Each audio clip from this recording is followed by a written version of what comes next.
Hello viewers, welcome to Suni Home Recipes.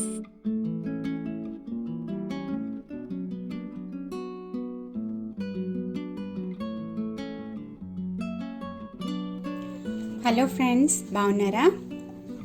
ఈరోజు మనము రా పపాయ కర్రీ రెసిపీ ఎలా చేయాలో చూద్దామండి. రా పపాయ ఈ విధంగా నేను ముక్కలుగా కట్ చేసి పెట్టుకున్నాను. ఒకటి తీసుకున్నాను. చాలా టేస్టీగా, చాలా బాగుంటుంది, చాలా మంచిది కూడా హెల్త్కి. సో ప్రెగ్నెంట్ లేడీస్కి, అదేవిధంగా డెలివరీ అయిన టైంలో ఈ రా పపాయ తింటే చాలా మంచిది. పాలు బాగా వస్తాయి మదర్కి. సో ఇది ఎలా చేయాలో చూద్దాము. చాలా మంచిది కూడా. ముందుగా మనం ఒక పాన్ పెట్టుకున్నాము స్టవ్ మీద.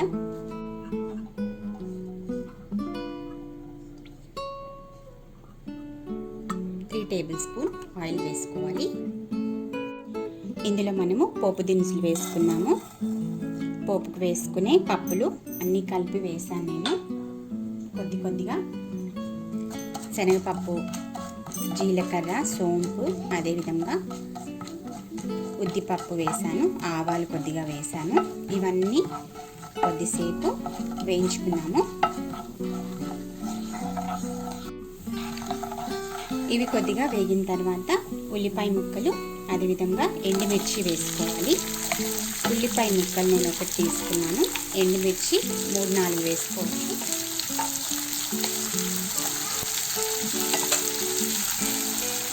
అదేవిధంగా కొద్దిగా వెల్లుల్లి రెమ్మలు, కరివేపాకు వేసుకోవాలి.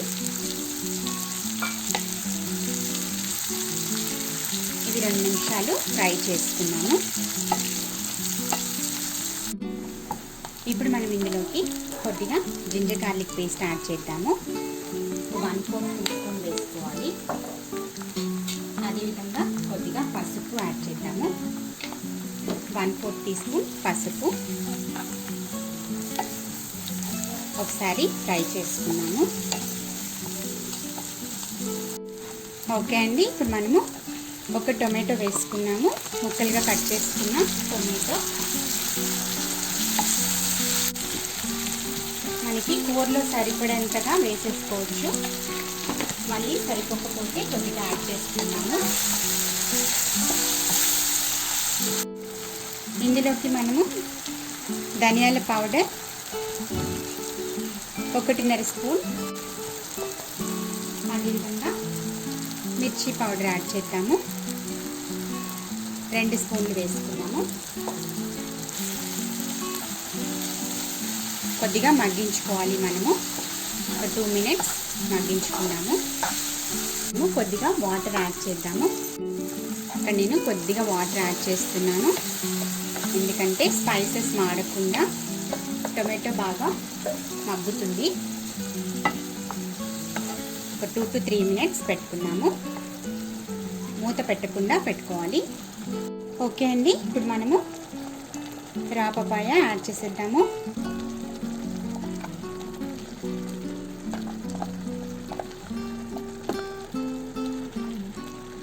మొత్తం యాడ్ చేశాను నేను.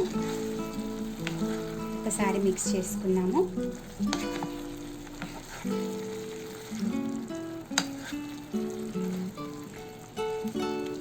చూసారు కదా, ఈ విధంగా మిక్స్ చేసుకుని మూత పెట్టేసుకున్నాము. ఒక 10 నిమిషాలు మగ్గించుకున్నాము. లో ఫ్లేమ్లో పెట్టుకొని మగ్గించుకోవాలి. ఓకే అండి, ఇప్పుడు మనము కొద్దిగా ఇందులో కొబ్బరి పౌడర్ యాడ్ చేద్దాము. ఆల్మోస్ట్ మనకి పపాయ ఉడికింది, ఇంకా కొద్దిగా ఉడకాలి. ఒక 2 స్పూన్లు కోకోనట్ పౌడర్ యాడ్ చేస్తాను. అదేవిధంగా కొద్దిగా కొత్తిమీర వేసుకున్నాము.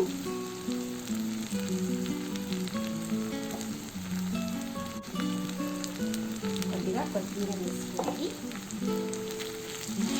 ఇందులో మనము కొద్దిగా వాటర్ యాడ్ చేసుకున్నాము.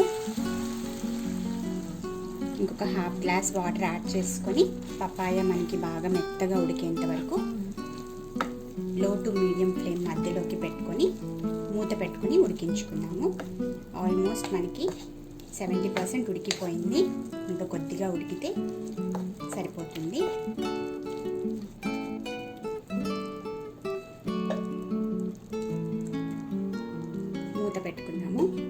ఓకే అండి, చూసారు కదా రా పపాయ కర్రీ రెడీ.